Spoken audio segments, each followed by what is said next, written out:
ملک یمن میں ایک قبیلہ طے آباد تھا جس کا سردار حاتم طائی تھا جو اپنی سخاوت میں بے مثال تھا۔ حاتم طائی کے پاس ایک بہترین عربی النسل کا گھوڑا تھا جو اپنی خوبصورتی اور تیز رفتاری میں بے مثال تھا۔ ایک مرتبہ شاہ روم کے دربار میں حاتم طائی کی سخاوت اور اس کے پاس موجود اس عربی النسل گھوڑے کی تعریف کی گئی اور ہر شخص اپنی معلومات کے مطابق تعریف کر رہا تھا۔ شاہ روم نے جب اپنے درباریوں کی باتیں سنی تو سوچا کہ کیوں نہ حاتم طائی کو آزمایا جائے اور بغیر آزمائے کسی کے متعلق ایسی رائے قائم کرنا دانش مندی نہیں۔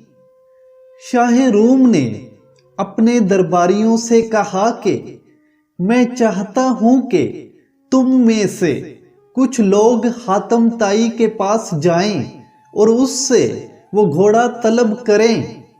اگر حاتم طائی نے وہ گھوڑا دے دیا تو وہ تعریف کے لائق ہے اور جو کچھ اس کے متعلق مشہور ہے وہ درست ہے۔ اگر اس نے وہ گھوڑا نہ دیا تو پھر جو کچھ اس کے متعلق مشہور ہے وہ غلط ہے اور ریا پر مبنی ہے۔ درباریوں نے بادشاہ کی رائے کو اہمیت دی اور پھر وزیر اعظم کی قیادت میں کچھ لوگوں کا وفد حاتم طائی کے پاس پہنچا۔ جس وقت یہ وفد حاتم طائی کے پاس پہنچا اس وقت رات ہو رہی تھی۔ اتفاقاً اس رات شدید بارش ہوئی اور بادل اس انداز میں برس رہے تھے کہ حاتم طائی کے لیے اتنے زیادہ مہمانوں کو سنبھالنا، ان کے آرام کا انتظام کرنا اور ان کے کھانے کا خیال رکھنا دشوار ہوا۔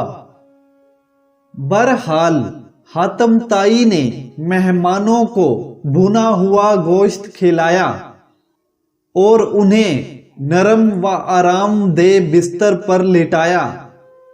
صبح ہوئی تو وزیر اعظم نے دوران گفتگو اپنے آنے کا مقصد بیان کیا اور حاتم طائی سے وہ گھوڑا مانگا جس کی شہرت عام تھی۔ حاتم طائی نے جب وزیر اعظم کی بات سنی تو کہنے لگا کہ اب افسوس کے سوا کیا کیا جا سکتا ہے کہ وہ گھوڑا اب اس دنیا میں نہیں رہا۔ رات جب آپ کا قافلہ آیا اور موسم خراب تھا تو میرے لیے ممکن نہ تھا کہ میں چراگاہ سے کوئی دوسرا جانور منگواتا اور اسے ذبح کر کے آپ کی دعوت کرتا۔ اس وقت گھر میں میرے پاس وہی گھوڑا موجود تھا، میں نے اسے ذبح کروا دیا اور مجھے یہ ہرگز گوارا نہ تھا کہ میرے مہمان بھوکے سوتے۔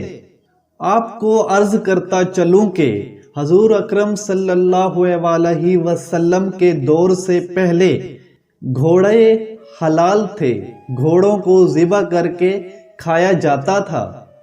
حضور اکرم صلی اللہ علیہ وسلم کے دور میں گھوڑوں کو حرام قرار دیا گیا، وہ جنگ میں استعمال ہوتے تھے اس لیے۔ بہرحال وزیر اعظم نے حاتم طائی کی بات سنی تو کہنے لگا کہ آپ کی جتنی تعریف ہم نے سنی آپ بلا شبہ اس تعریف سے زیادہ کے حقدار ہیں۔ پھر جب اس وفد نے واپس جا کر شاہ روم کو اس واقعے سے آگاہ کیا تو اس نے کہا حاتم طائی واقعی تعریف کا حق رکھتا ہے۔ معزز قائرین، یہ تھا حاتم طائی اور شاہ روم کا قصہ۔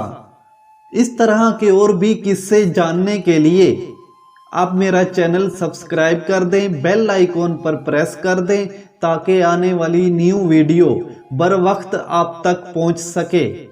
تو ملتے ہیں اگلی ویڈیو میں ایک نئے قصے میں، تب تک کے لیے مجھے دے اجازت۔